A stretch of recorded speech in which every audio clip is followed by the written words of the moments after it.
Yang disebut dengan as-sholatu ala waktiha, sholat pada waktunya, itu artinya sholat yang benar-benar pada waktunya, bukan sebelum waktunya atau setelah habis masa waktunya. Jadi sholat pada waktunya itu ada 3 kategori, 3 tingkatan. Satu, awalul wakti, awal waktu. Yang kedua, wastul waqti, pertengahan waktu. Yang ketiga, akhirul waqti, akhir waktu. Yang pertama apa? Awalul waqti. Yang kedua, wastul waqti, pakai to, wastul waqti, wakti ya. Kalau waktinya pakai tak, wakti, waktu. Kemudian yang ketiga, akhirul waqti. Yang di akhir waktu sah tidak sah, tapi ma'at tahrim, ketika dengan sengaja, in shalla abidan ya wa yuakhiru sholatahu, jika seseorang sholat dengan sengaja mengakhirkan sholatnya, istihzaan aw istighfafan, ngenteng-ngenteng, ntar aja lah, udah ngudud aja dulu, catur dulu, main ponsel dulu, main game dulu, istihza ya, menyepelekan, atau istighfaf ya, mengenteng-ngenteng, itu istighfar sama saja, istihza istighfaf gitu, menyepelekan atau menganggap enteng gitu loh, meringankan tuh. Maka sah sholatnya di akhir waktu, tapi ma'at tahrimi, disertai haram, artinya dosa karena dengan sengaja mengakhir-akhirkan waktu.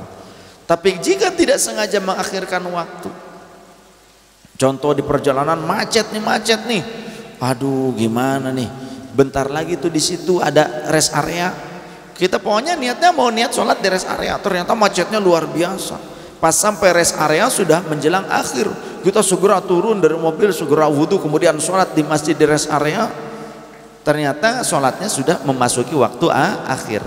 Maka sah sholatnya tanpa haram, tanpa dosa. Sah sholatnya, sah, karena bukan dengan istihza atau istighfaf dia mengakhirkan waktunya. Sama dengan ketika kita sholat karena tidak ada air, kita nyari dulu, harus ijtihad mencari air ya, minimal 1 besotan anak panah, satu arah kira-kira 100 meter ke sana sekelilingnya, artinya ke sana 100 meter, kemudian ke sana ke 100 meter, ke sana 100 meter, ke sana 100 meter, dicari keliling, ada nggak air, sumber air atau yang punya air, bisa dibeli sekalipun, nggak ada, semuanya pada kekurangan, cukupnya hanya untuk minum saja. Maka afdolnya justru bukan di awal waktu, ketika kita sholat tidak ada air, maka tunggu, tapi jangan sampai akhirnya akhir banget sampai mau habis waktu, jangan. Kira-kira sampai menjelang akhir tapi tidak sampai habis waktu, artinya sudah memasuki masa-masa akhir, barulah kita tayamum. Itu sholat dengan cara tayamum justru afdolnya diakhirkan. Karena apa? Menunggu barangkali ada air, entah orang lewat, sebuah rombongan yang bawa air banyak, atau bantuan dari pemerintah kah, atau bantuan dari masyarakat yang lain kah, atau ada hujan kah, atau tiba-tiba ada sumberan air memancar kah ya, yang bisa digunakan untuk wudu. Jadi sholat ketika tidak ada air dan berharap untuk bisa melaksanakan tayamum sholatnya itu, maka dianjurkan justru agak diakhirkan sholatnya, tidak di awal waktu, dengan tujuan untuk mencari dan menunggu adanya air. Barangkali ada zon, ada persangkaan barangkali ada air, begitu. Karena kalau kita sedang sholat kemudian kita ada zon, kayaknya ada air nih, batal sholatnya. Kita tayamum karena tidak ada air, tayamum sholat dengan tayamum karena tidak ada air. Ketika sholat nih masih di tengah-tengah waktu, artinya atau di awal waktu, pada saat sholat kita ada persangkaan, wah ada sebuah tangki, suara tangki,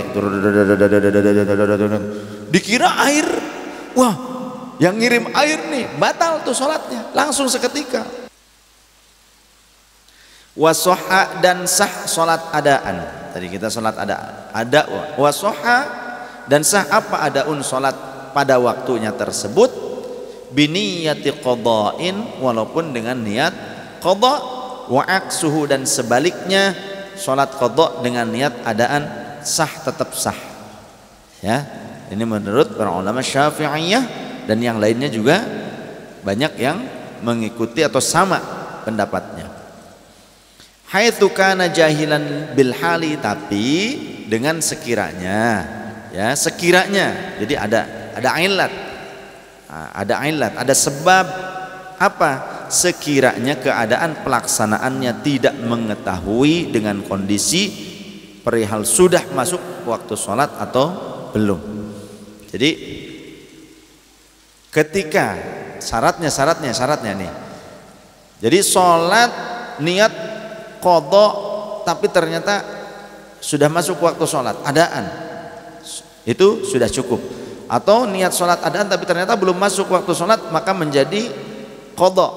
Artinya kalau penembus qadha kan tidak harus masuk waktu. Contoh gini, kita punya kewajiban qadha sholat zuhur, tidak perlu nunggu waktu zuhur dulu, tidak perlu nunggu waktu zuhur dulu, di waktu duha bisa mengqadha. Rasulullah Shallallahu Alaihi Wasallam pernah mengqadha sholat ba'diyah zuhur di ba'da asar. Ada dalam Sunan Ibnu Majah. Sahabat mengqadha sholat qabliyah subuh setelah sholat subuh. Lihat dalam Sunan Ibnu Majah ada qadha sunnatal fajri ba'da subhi. Qadhanya sahabat melaksanakan qadha sholat qabliyah subuh setelah sholat berjamaah subuh. Karena apa? Dia ketinggalan, jadi dia masbuk. Tapi Rasul menyaksikan itu nggak langsung salah, kamu ngapain? Sholat 2 kali. Tidak langsung ditarik, dijenggut gitu. Ya, enggak. Nunggu selesai dulu. Rasul menunggu dia selesai. Ya fulan, as-salata subha marratani. Ketika sudah selesai, baru Rasul tanya, "Hai fulan, apakah tadi kamu sholat subuh 2 kali?" Karena ketika zikir Rasulullah kan setelah sholat berbalik ke jamaah, kemudian zikir, ya, maka melihat orang tersebut sedang menyelesaikan sisa sholat subuh tersebut yang 1 rakaatnya. Tapi ketika sudah selesai zikir, doa, kemudian Rasulullah lihat orang itu berdiri lagi, sholat lagi. Sholat apa ini gitu? Tapi nggak langsung menyalahkan, nggak langsung suruh, berhenti, nggak begitu. Tapi Rasul tunggu dulu, Rasul tunggu. Ketika sudah selesai baru salat. Fulan, tadi kamu sholat subuh 2 kali? Tidak ya Rasul, jawabannya. Aku tadi tertinggal sholatnya menjadi masbuk, maka aku belum sempat sholat qabliyah subuh yang biasa aku lakukan, maka ini adalah qadha qabliyah subuhku.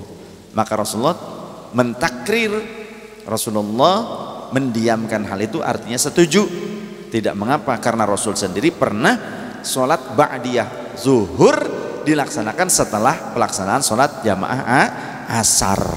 Sampai Sayyidah Aisyah bertanya, "Ya Rasulullah, sholat apa ini?"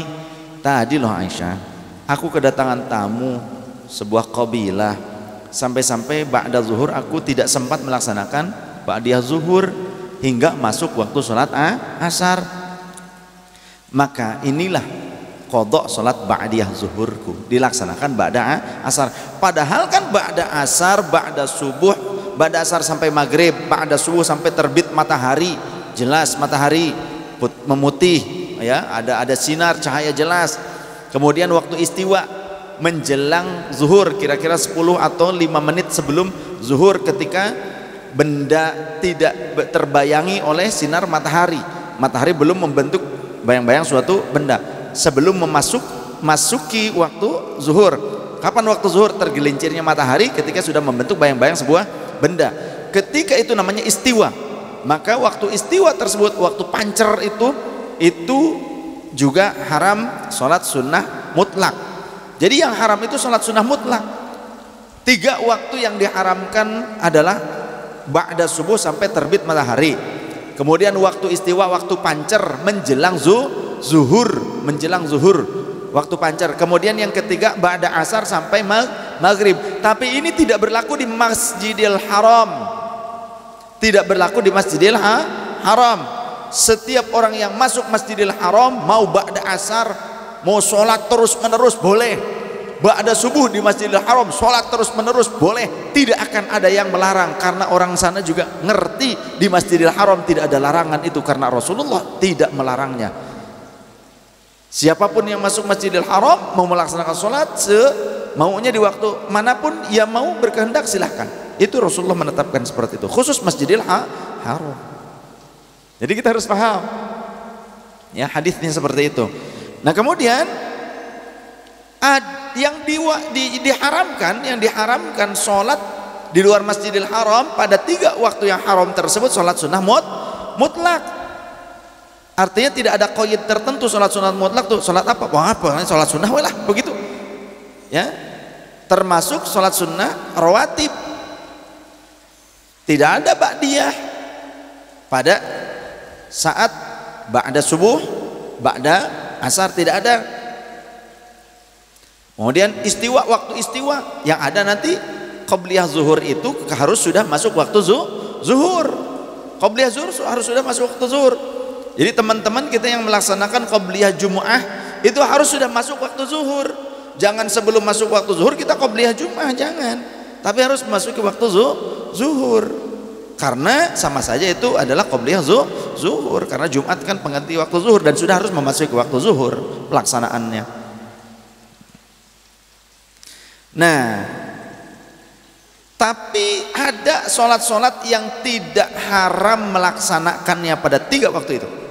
Apa? Qadha sholat. Qadha sholat apa? Jangankan sholat wajib, qadha sholat wajib, qadha sholat sunnah saja boleh. Tadi haditsnya Rasulullah mengqadha sholat ba'diyah zuhur di waktu ba'da asar. Kemudian sahabat mengqadha qabliyah subuh setelah sholat subuh. Nah ini qadha sholat sunnah rawatib. Padahal sebelumnya normalnya tidak boleh kan, ba'diyah asar, ba'diyah subuh kan tidak boleh. Tapi ini ba'diyah zuhur diqadha setelah asar. Kemudian qabliyah subuh diqadha setelah subuh, karena terbiasa melaksanakan sholat sunnah rawatib. Ketika tertinggal ia mengqadhanya, Rasul juga mengqadhanya, sahabat mengqadhanya, maka qadha sholat sunnah walaupun di waktu yang diharamkan, waktu sholat sunnah mutlak haram, tidak menjadi haram, sah hukumnya, boleh. Sholat apalagi yang boleh dilaksanakan pada waktu-waktu yang diharamkan sholat sunnah mutlak? Yang boleh adalah sholat sunnah yang terlebih dahulu sebabnya datang. Contoh, tahiyatul masjid. Sebab dilaksanakan sholat tahiyatul masjid sebabnya apa? Sebabnya sudah masuk ke dalam masjid. Boleh nggak tahiyatul masjid di lapangan? Bukan tahiyatul masjid, itu namanya tahiyatul lapangan, tahiyatul sakhra, ya, penghormatan tegalan, sawah orang gitu. Karena ada orang pada saat mau melaksanakan sholat Idul Fitri atau Idul Adha, ba'da subuh dia pergi dari rumahnya sampai ke masjid masih remeng-remeng, belum memasuki waktu isyraq, tapi dia langsung menempatkan diri di lapangan supaya gampang kaburnya. Tapi dia itu tadi sudah sholat berjamaah di musola dekat rumahnya. Pada saat dia jalan ke masjid itu masih remeng-remeng, ba'da subuh, belum masuk waktu isyraq, waktu terbitnya matahari. Tapi dia kemudian ngamparin sajadah, ngamparin terpal di luar masjid supaya gampang keluarnya. Pada saat khotib masih khutbah pun dia sudah tidak ragu-ragu lagi untuk pergi meninggalkan masjid. Ini bukan Jumat katanya, ini mah Id begitu. Ya walaupun Id atau ada etika adab lah ya. Dia sudah menempatkan dirinya di luar masjid, di area parkiran, tapi dia gelar sajadah, kemudian sholat Allahu Akbar. Sholat apa? Tahiyatul masjid di lapangan, di parkiran. Itu namanya tahiyatul parkiran. Tidak sah, haram. Tahiyatul masjidnya harus masuk ke area masjid yang biasa digunakan untuk sholat. Walaupun emperan tapi lega seperti Masjid Raya kita atau Masjid Agung, emperannya kan biasa digunakan untuk sholat. Jadi banyak orang yang melaksanakan sholat di sana, mau sholat sunnah, mau sholat fardu, ketika ditutup masjidnya sholat jamaah di situ, karena Nah itu masih area masjid, walaupun di luar tembok, tapi area tersebut, emperan tersebut masih biasa digunakan untuk sholat, maka itu area masjid. Bisa kita melaksanakan sholat tahiyatul masjid di situ, bisa, karena itu masjid. Tapi di parkiran, apalagi dekat WC, ampun ya, tahiyatul cubluk nanti kan repot. Ini pentingnya ilmu fikih itu. Jadi tahiyatul masjid boleh walaupun kita datang setelah sholat jamaah asar nih. Sholat jamaah asar kita sudah selesai pulang, kita kemudian mandi, kita berangkat lagi ke masjid menunggu waktu maghrib tiba. Masuk ke masjid kita tahiyatul masjid, sah? Sah. Tidak haram? Tidak. Karena sholat tahiyatul masjid sebabnya sudah lebih dulu datang. Apa? Sebelum pelaksanaan sholat tahiyatul masjid harus masuk dulu ke dalam masjid. Gak mungkin sholat tahiyatul masjid Allahu Akbar sambil jalan kaki di lapangan, di jalan gitu, karena sudah harus memasuki masjid. Sebabnya itu sudah datang baru bisa dilaksanakan sholat. Apalagi yang sebabnya lebih datangnya lebih dulu sebelum pelaksanaan sholat. Khusuf, gerhana matahari, gerhana bulan. Kita tidak boleh melaksanakan sholat gerhana sebelum terjadi gerhana. Masih jauh persinggungan antara matahari dengan bulannya itu belum bersinggungan, belum mulai bersinggungan, mulai pun belum, apalagi di tengah-tengah begitu ya, sudah satu poros, belum bersinggungan pun belum, masih jauh. Ini bulan dan matahari masih jauh, kita langsung saja mentang-mentang ada pengumuman di hari ini kita melaksanakan gerhana matahari, sholat sunnah gerhana matahari, langsung saja dilaksanakan, belum memasuki waktu persinggungan, pertemuan antara poros matahari dengan bulan, maka tidak sah sholatnya. Sholat khusuf, sholat gerhana mataharinya tidak sah. Sholat khusuf gerhana bulannya juga tidak sah ketika belum terjadi gerhana, belum sampai pada poros gerhana. Maka berarti pelaksanaan sholat khusuf ataupun kusufus syamsi atau khusuful qamari itu harus sudah memasuki fase persinggungan antara bulan dan matahari. Faham ya? Sebabnya apa pelaksanaan sholat khusuf atau khusuf?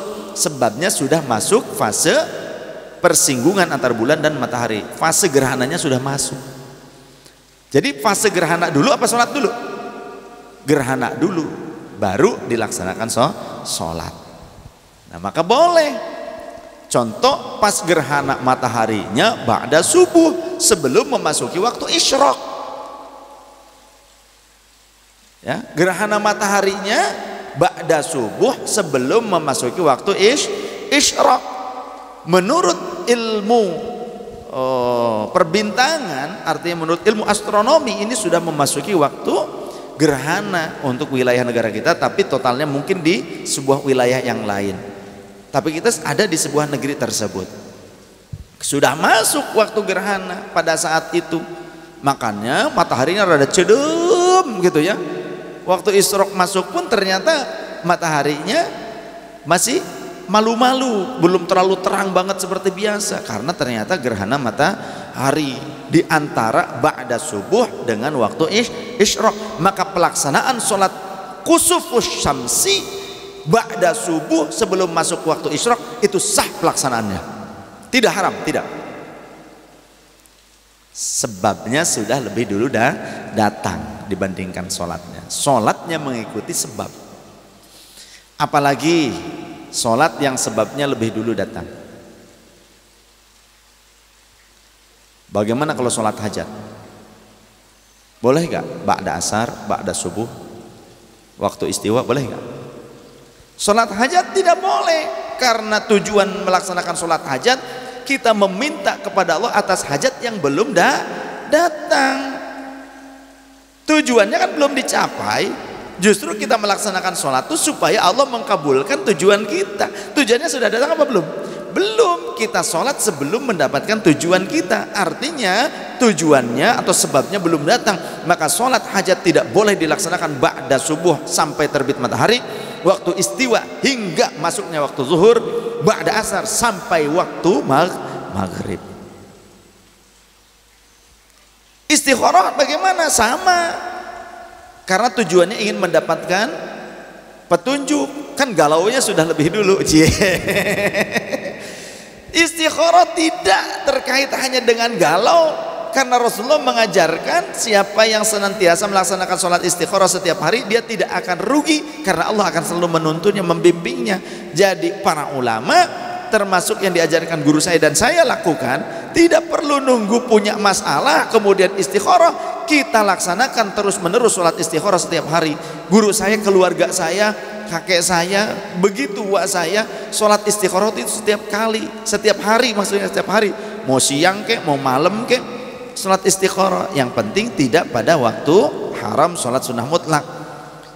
Supaya apa? Jadi selalu diberikan petunjuk, nanti akan terjadi ini, terjadi itu. Seperti tadi mau hujan dikasih tahu walaupun masih terang benderang, ini geserin supaya nggak kena cipratan air, contoh. Itu diberitahu seolah-olah sama Allah Ta'ala, ya. Firasatnya tajam, karena kata Rasulullah sallallahu alaihi wasallam, ittaqu firasatal mu'mini fa innahu yanzur binurillah. Perhatikan oleh kalian firasatnya orang-orang yang beriman, benar-benar beriman, karena mereka memandang dengan pandangan cahayanya Allah Ta'ala, cahaya petunjuknya Allah Ta'ala. Al-hadits. Jadi firasat orang mukmin itu tentang mukasyafatul qulub, inkisyafnya itu bisa diyakini ketika orang tersebut orang takwa, orang beriman. Falau dhanna khuruja waqtiha li ghaimin wa nahwihi fanawaha qada'an fatabayyana baqa'uhu.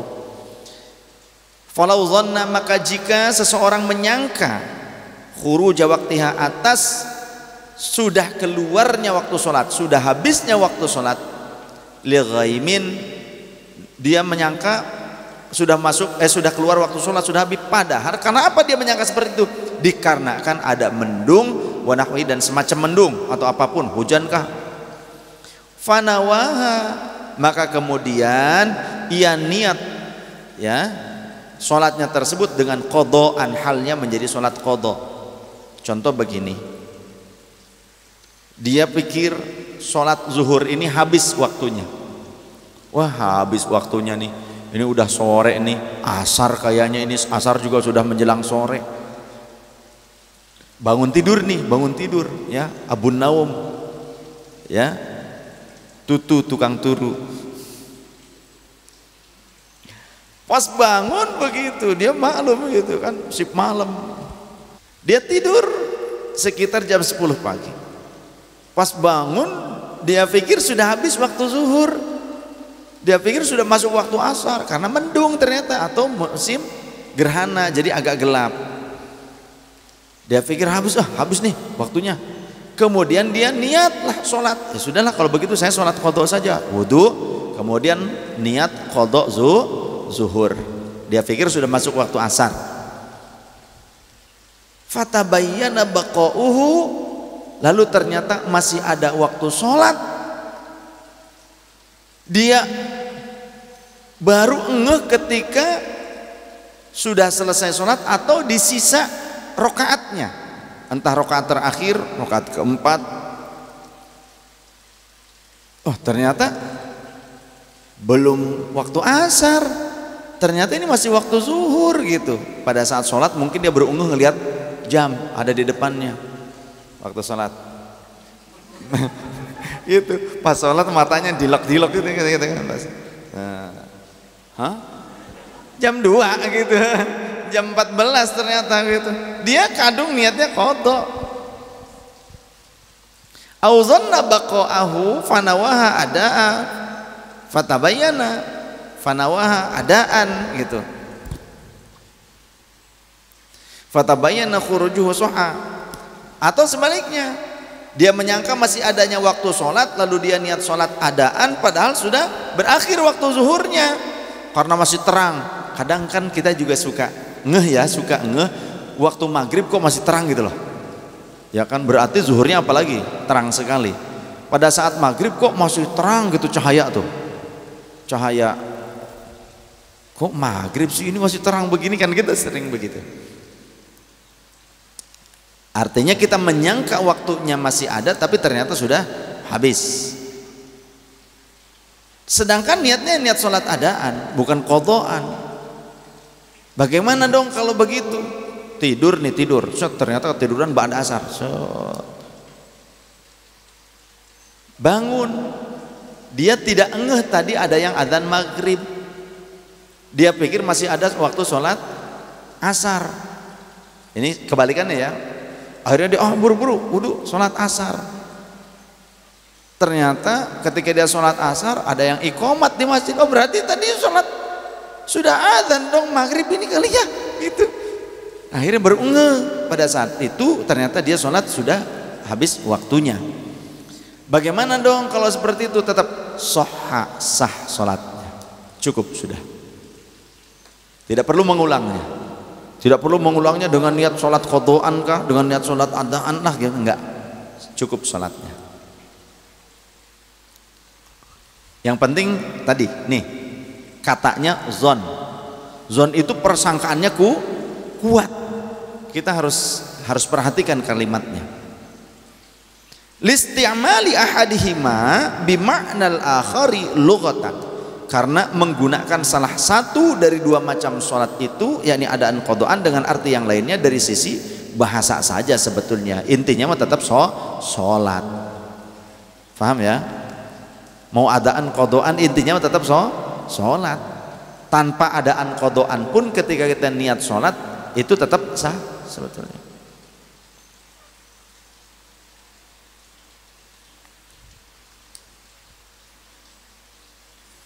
Itu menurut sebagian ulama. Tapi diperinci lagi di sini oleh Syekh Nawawi Al-Bantani. Fa in kana aliman amidan lam yasihha li tala'ubihi. Tapi jika keadaannya sebagai orang yang mengetahui kondisi waktu ya, dan sengaja ini mah sengaja gitu loh. Dia dengan sengaja ngenteng-ngenteng, mempermainkan saja. Dia tahu itu sebetulnya masih ada waktu sholat. Saya mau pakai niatnya qadhaan sajalah, maka tidak sah. Maka yang sahnya dia cuma qadha'nya saja kalau dia punya qadhaan. Kalau tidak punya qadhaan maka sholat adaan tersebut ya tidak sah. Berarti ya harus sholat lagi. Nah ketika dia tahu dia sudah memasuki waktu maghrib nih, sholat asar, dia sudah tahu sebetulnya ini sudah memasuki waktu maghrib, tapi dia sholat asar dengan niat adaan, padahal sudah lewat masa maghrib, harusnya kan qadhaan. Dengan sengaja dia seperti itu, ngenteng-ngenteng, mempermainkan, maka tidak sah sholatnya. Nah beda ya, jadi ada ilat ketika dia dengan sengaja mempermainkan, padahal dia ngerti gitu loh waktu sholat tersebut. Na'am in qasada bidzalikal ma'na al-lughawiyya lam yadurra. Ya jika ia bermaksud dengan makna itu adalah makna secara bahasa, maka hal itu tidak membahayakan, tidak membatalkan sholat ya, hanya secara bahasa saja, bukan secara makna hakiki dari waktu sholat begitu, hanya secara bahasa saja. Jadi ya memang seperti yang saya sampaikan, mau adaan mau qadhaan mau tidak diucapkan pun sebetulnya sah-sah saja sholat. Artinya contoh orang yang terbiasa mengucapkan itu tidak ngerti penggunaannya pada saat kapan, pokoknya nggak ngerti ada istilah qadhaan adaan, pokoknya sama saja mungkin. Orang-orang awam seperti itu ya tidak masalah. Kan banyak orang tuh ketika sholat belum tentu semua orang yang sholat itu ngerti tentang hukum-hukum sholat ya kan. Bacaan sholat juga belum tentu semua orang yang sholat itu ngerti. Tapi ya tetap saja wajib sholat. Nah, bagi mereka yang bahkan belum bisa bacaan Al-Fatihah sekalipun, belum ngerti seperti orang-orang yang mu'allafati qulubi. Mereka ya sebisanya apa? Subhanallah, subhanallah, subhanallah, nggak apa-apa. Ya, seukuran rentang panjangnya pembacaan Al-Fatihah, bacanya subhanallah, alhamdulillah, wala ilaha illallah akbar, cuma itu karena biasa ngedengerin tim hadroh.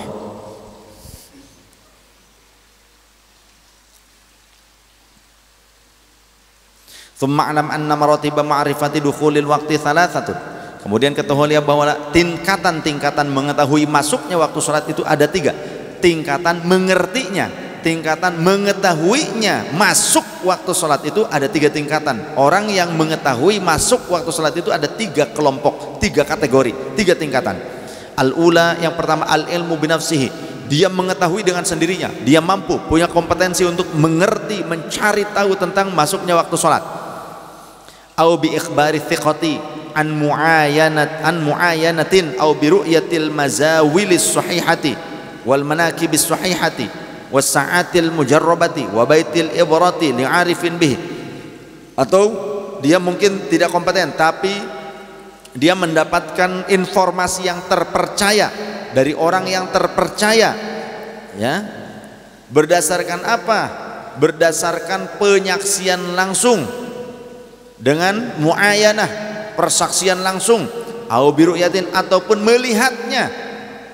Melihat apa?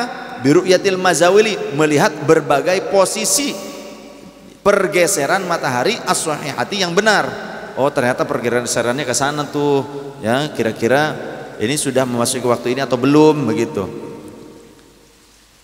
Entah kitanya bisa ijtihad sendiri dengan kita mengetahuinya menggunakan alat-alat canggih, dengan apa namanya tuh, satelit kah, dengan GPS kah, kita bisa mengetahui oh ini posisi matahari sebetulnya sampai sekian. Seperti saya punya jam yang bisa mengetahui keadaan bulan.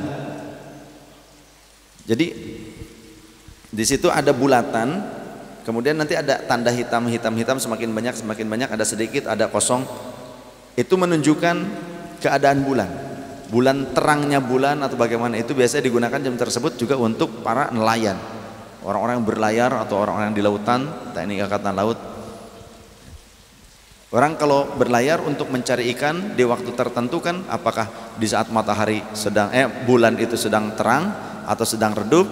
Karena ketika terang mungkin ikan-ikan juga semakin naik ke atas, contoh seperti itu. Itu digunakan, ada seperti itu. Bisa kita gunakan alat seperti itu. Atau dengan mendapatkan kabar dari orang yang bisa dipercaya. Atau dengan kita melihat pergeseran matahari, ya, untuk mengetahui waktu sholat.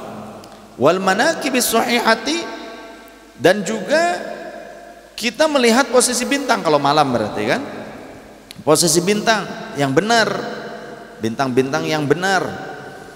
Wasa'atil mujarrabati, dan melalui pertanda waktu-waktu yang telah diuji cobakan, hasil dari uji coba. Wa baitil ibrati li'arifin bihi, dan alat penunjuk waktu, jamkah, bagi yang mengerti dengan penggunaan jam tersebut.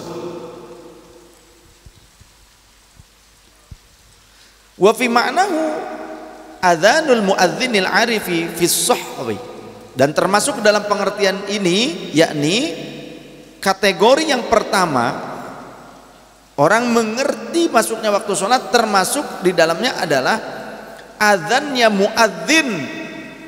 muadzin di masjid yang mengerti waktu sholat di saat kondisi cerah. Artinya ketika kita mendengar ada adzan di masjid yang jelas, kemudian diikuti oleh masjid-masjid yang lainnya, ini benar sudah masuk waktu sholat, ini jelas-jelas faham. Atsaniyat, yang keduanya, al-ijtihadu.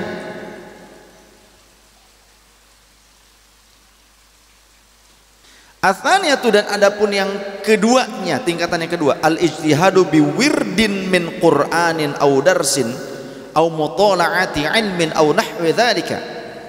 Berijtihad dengan standar lamanya bacaan dari Al-Qur'an, atau pelajaran atau pengkajian ilmu atau semacam itu. Kebiasaan, artinya dengan kebiasaan sudah teruji. Pokoknya biasanya kalau baca Quran sekian ayat dengan tartil, itu biasanya menghabiskan waktu dari ba'da maghrib sampai masuk waktu isya, contoh seperti itu. Maka kalau sudah baca sekian ayat banyaknya, sekian ratus ayat, nah dimungkinkan di ayat tertentu itu sudah memasuki waktu isya. Dan sudah terbiasa seperti itu dan sudah teruji, maka itu pun juga boleh. Ka khiyatatin wa sawti dikin au nahwihi ka himarin mujarrabin, seperti juga standar lamanya menjahit. Biasanya kalau ngejahit ini pakaian sekian lembar berarti ini sekian waktunya, begitu contoh. Yang sesuai terus menjahitnya tuh kan kayak di garmen seperti itu, kan terus menerus garmen mah. Atau suara ayam jago yang biasa dia berkokok di waktu-waktu tertentu dan sudah terbukti mujarrabin, artinya sudah teruji cobakan. Kaimarin juga seperti yang lainnya, au nahwi kaimarin, seperti keledai di waktu tertentu sudah menunjukkan waktu subuh. Ya. Biasanya kalau ayam jago berkokok itu kira-kira menjelang subuh, tapi belum subuh. Nah, persiapan saja. Kemudian setelah mandi, biasanya kita mandi, setelah mandi sholat sunnah sekian rakaat. Nah, itu biasanya memasuki waktu subuh. Contoh seperti itu ya. Tapi yang sudah teruji ayam jagonya memang senantiasa waktunya berkokoknya terus menerusnya di waktu tertentu yang kita sudah tahu waktunya. Ayo begitu, enggak sekali begitu. Wa ma'nal ijtihad bidzalika, dan adapun makna berijtihad, arti ijtihad dengan hal-hal itu semua tadi, apa sih yang dimaksud dengan al-ijtihad tersebut? Pada saat mencari tahu waktu salat, ayyuta ammala fihi ka ayyata ammala fil khiyadati hal asra'a fiha aula. Apa makna ijtihad tersebut? Ayyuta ammala, yakni dengan ngangen itu memikirkan, berupaya, berpikir keras lah ya. Ayyuta ammala fihi, dengan cara berpikir keras. Ka ayyata ammala fil khiyatati hal asra'a fiha aula, seperti ia berpikir keras di saat menjahit, apakah ia cepat dalam menjahit atau tidak. Artinya fokus menelitinya. Nah, itu ijtihadnya harus benar-benar fokus, jangan asal-asalan. Nah, kayaknya sih bukan begitu, tapi benar fokus, itu kompeten. Wa fi adzanid diki, dan adapun memikirkan dalam pemberitahuan kokok ayam jago, hal huwa qabla adatihi aula wa hakadha, apakah hal itu terjadi sebelum waktu biasanya atau tidak, dan seterusnya. Jadi dipikirkan juga itu ya. Sekarang mah sudah gampang lah, ini mah di tempat yang namanya fikih itu berbagai kemungkinan yang mungkin terjadi, dicari solusi hukumnya, walaupun sangat jarang dimungkinkan. Apalagi hal seperti ini masih dimungkinkan zaman dulu sebelum teknologi canggih muncul. Zaman masih dulu, peradaban dulu. Wajar Syekh Nawawi menjelaskan ini, Syekh Salim bin Subair al-Hadrami menjelaskan ini, karena zaman dulu tidak secanggih sekarang.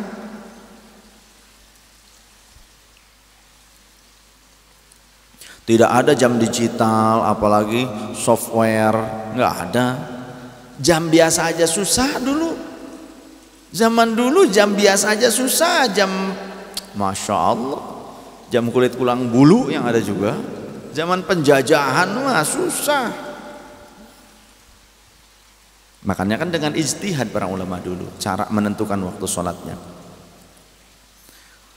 Wala yajuzu ay yusalliya mustanidad diki, wala yajuzu, dan tidak boleh ya, apa yusalliya, orang tersebut sholat mustanidad diki, hanya dengan berdasarkan pada kokok ayam jago saja, min ghairi ijtihadin fihi, tanpa dengan berijtihad meneliti ya, meneliti waktu-waktunya, biasanya bagaimana, kapan jam berapa, perkiraannya berapa lama dari kokok tersebut sampai memasuki waktu sholat subuh tiba. Kalau cuma karena kokok ayam langsung saja begitu, kokok ayam nih, tanpa diteliti itu, maka tidak diperbolehkan sholat hanya dengan kokok ayam. Ats-tsalitsatu, tingkatan yang ketiga dalam ijtihad, taqlidu thiqatin 'arifin 'an ijtihadin, cukup taklid aja lah kita mah kepada orang yang dipercaya, orang yang mumpuni, yang mengerti tentang ijtihad. Sudah kita mah yang awam taklid saja sama ulama. Nah, boleh. Fala yuqallidu idza qadaru 'ala al-ijtihadi hadza fi haqqil basiri. Namun tidak boleh bertaklid apabila ia mampu untuk berijtihad. Ketentuan ini pada kewajiban orang yang penglihatannya normal. Gitu ya. Bagi orang yang bisa berijtihad, kecuali orangnya tidak bisa berijtihad walaupun normal, ya sudahlah, taklid saja, ya sudah. Tapi orang punya kompetensi maka harus sama-sama berijtihad, sehingga nanti akan dicari titik temu antara dua orang yang sama-sama bisa berijtihad. Paham ya? Makanya kan ahli falak itu banyak, gak cuma satu orang.